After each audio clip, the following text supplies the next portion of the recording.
Although we are in an age where we are connected more than ever in human history, with the creation of the internet, we are heavily disconnected with interacting people person to person, with friends, family, co-workers. Social media has led to a steady rise of troubling issues such as suicide in teens, more stress, poor sleep habits, cyberbullying, deteriorating privacy, and a decrease in concentration. Patrick Connolly.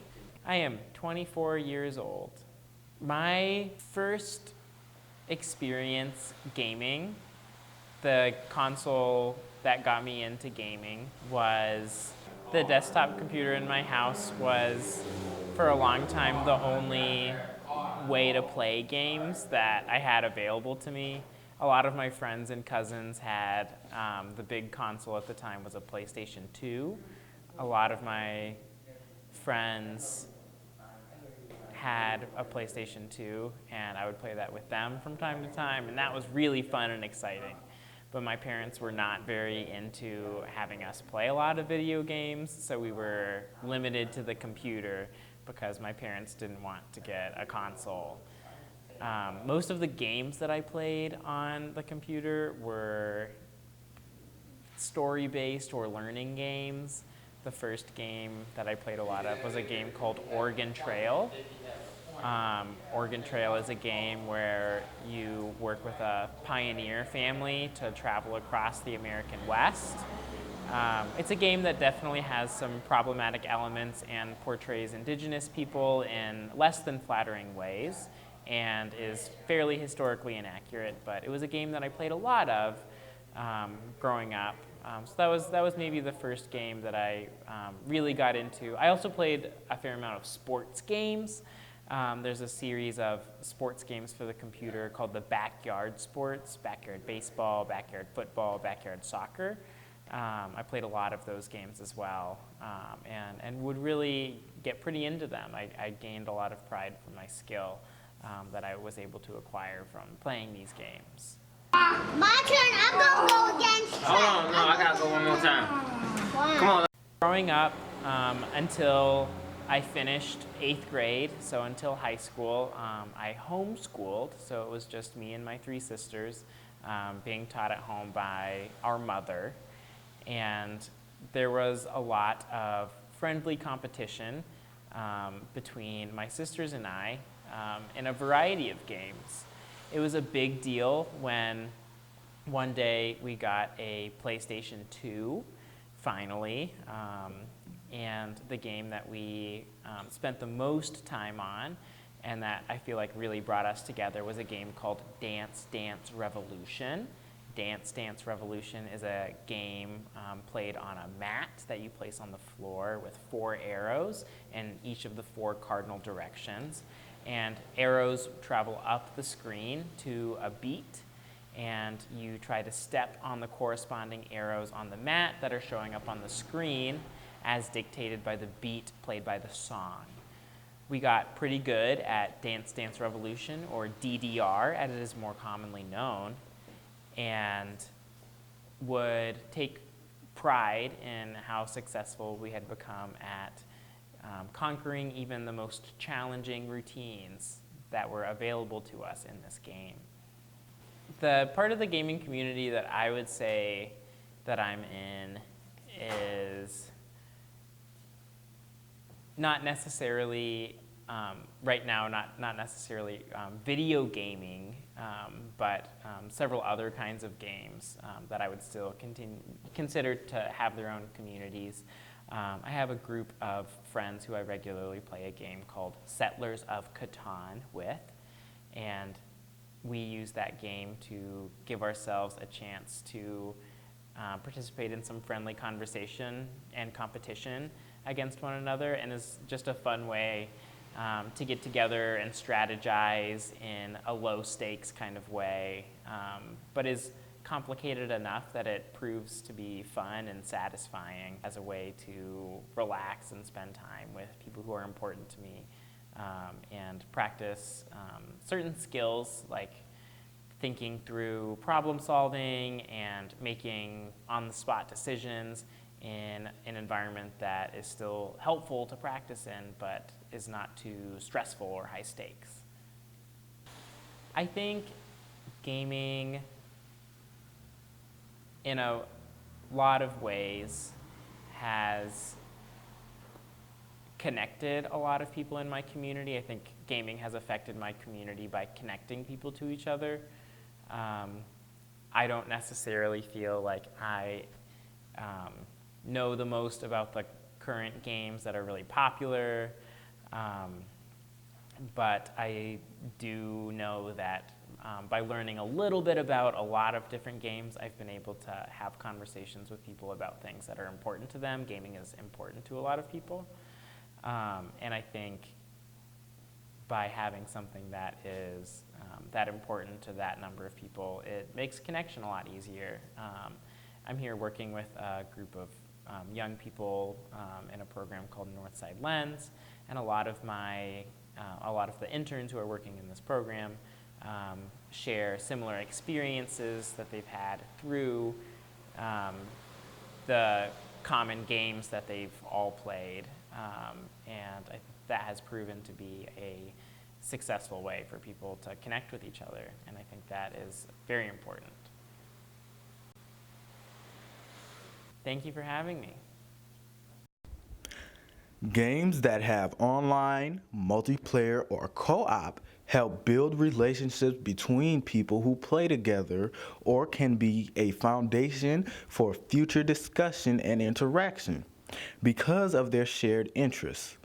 Gaming events such as E3, BlizzCon, and GamerUp help create places where gamers can meet up and see the games that are coming out.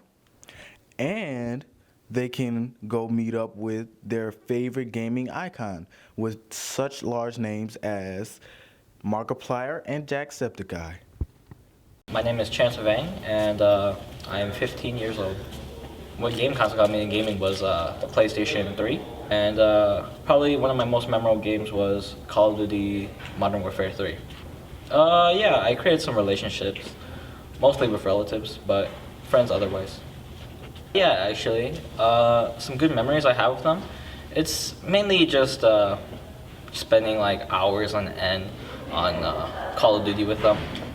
Well, my uncle actually, my uncle Nicholas, he introduced me into gaming at like young age, pretty young. Well, it made me have something to burn my time, relax, get my mind off things, relieve stress.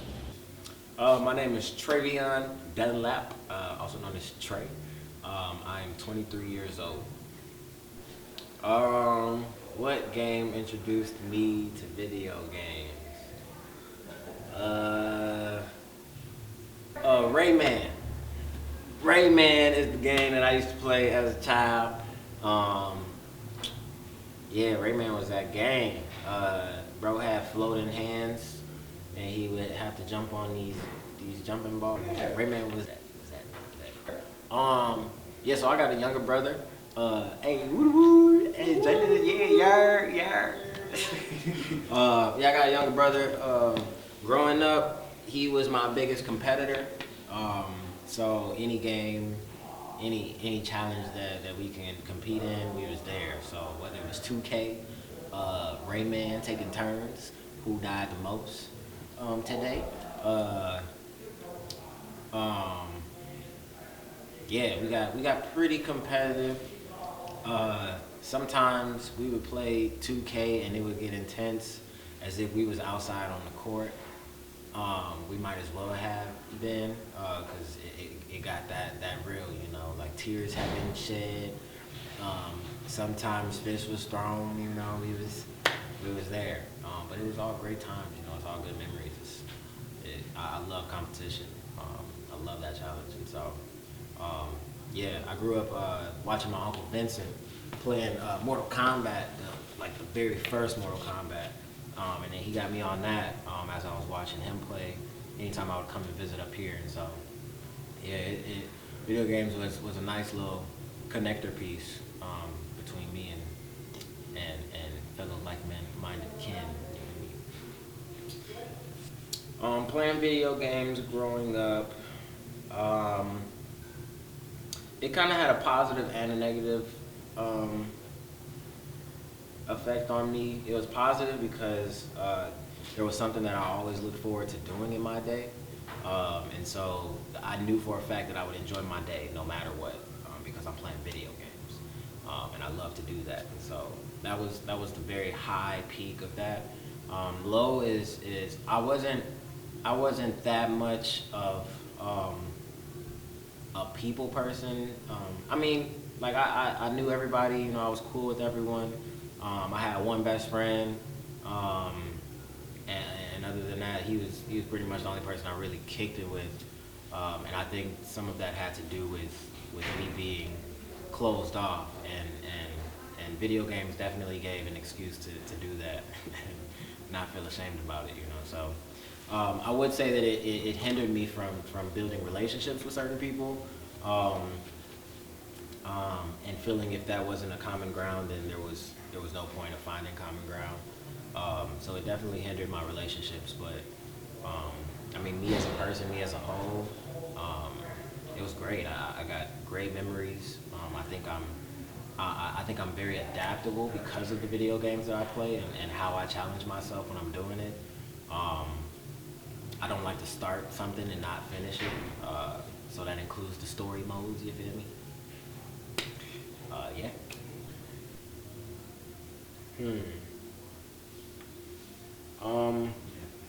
I think what the video games that appeal at the moment, aren't necessarily preparing anyone to solve the hardest math problem or anything like that.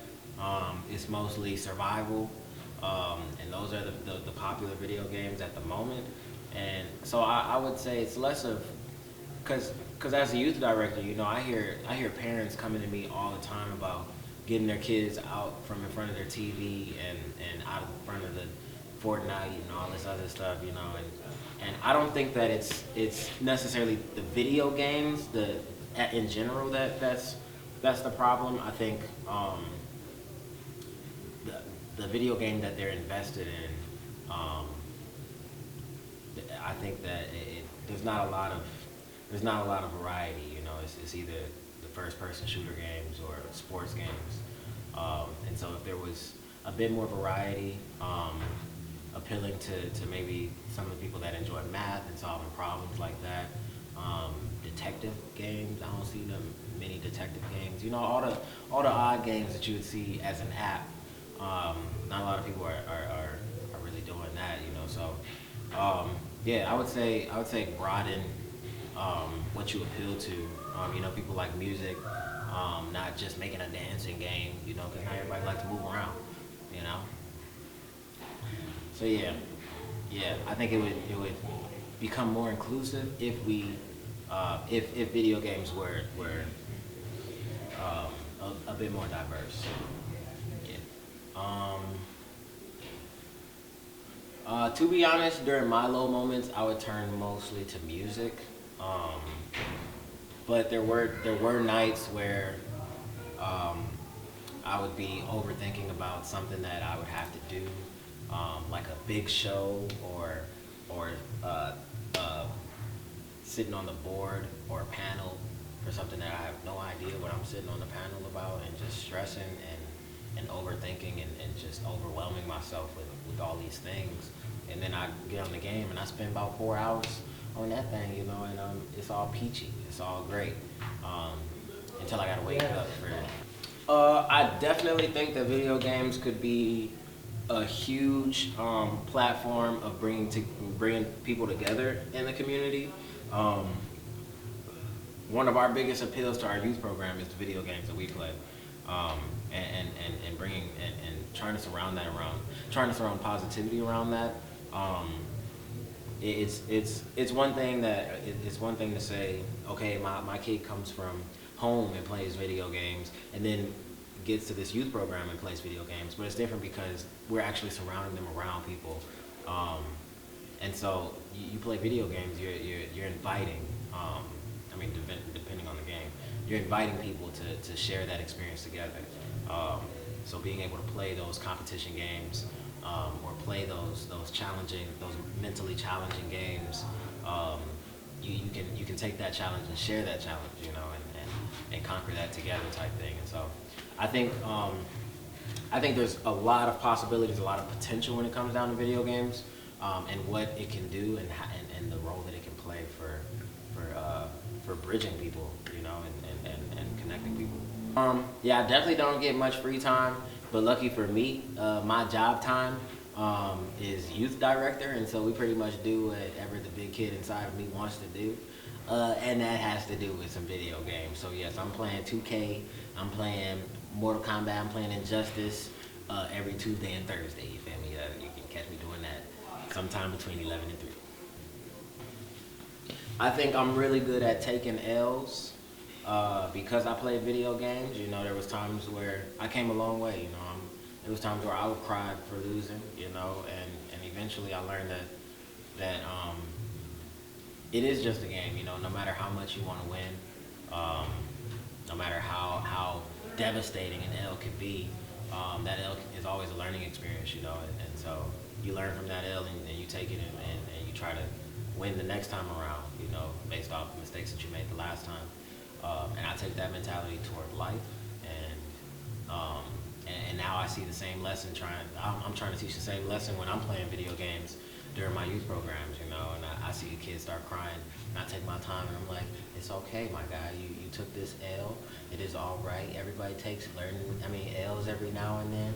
You're gonna take your W eventually, when you're not playing me, obviously, because all we do is get dubs. But yeah, I think the life lessons that I took away from it definitely comes with patience and healthy competition. And knowing that it's still good, you know, it's all good. You win it either way, you know, because you got to play. So yeah. Were there low moments in life, life lessons that I feel like I've taken away from video games, again, is patience and the sense of healthy competition. The patience to not get so flustered when I lose or things like that, and seeing it as more of a learning experience. Something that I can take my mistakes from the last period and mold them into a better solution for the next time. And so, yeah, I think video games teaches patience. I think it teaches persistence. I think it teaches determination. When you get stuck, when you hit a wall, do you stop? Do you go find a different avenue, or do you keep pushing until you get through? You know, so or find a way around. Yeah, so. That's what I take away. That's what I leave. Thanks. Word, you're welcome. Hey. There are many solutions to this issue. Many are removing or reducing the amount of time used on internet. But I personally think the best way to end this is a product of video games. Video games are modern day play, conference, inference, streaming games for the 2010s. We had some of the best games, such as Halo 2, COD, World at War, and classic Battlefront 2. Hello viewers. Thank you for watching our brief documentary about video gaming and how it can affect bonds, relationships, and communities. If you have any comments, questions, or concerns, if you're watching this video, we will be nearby or present. If it's emailed to you, you can just email us your questions. Thanks for watching and have a nice rest of your day.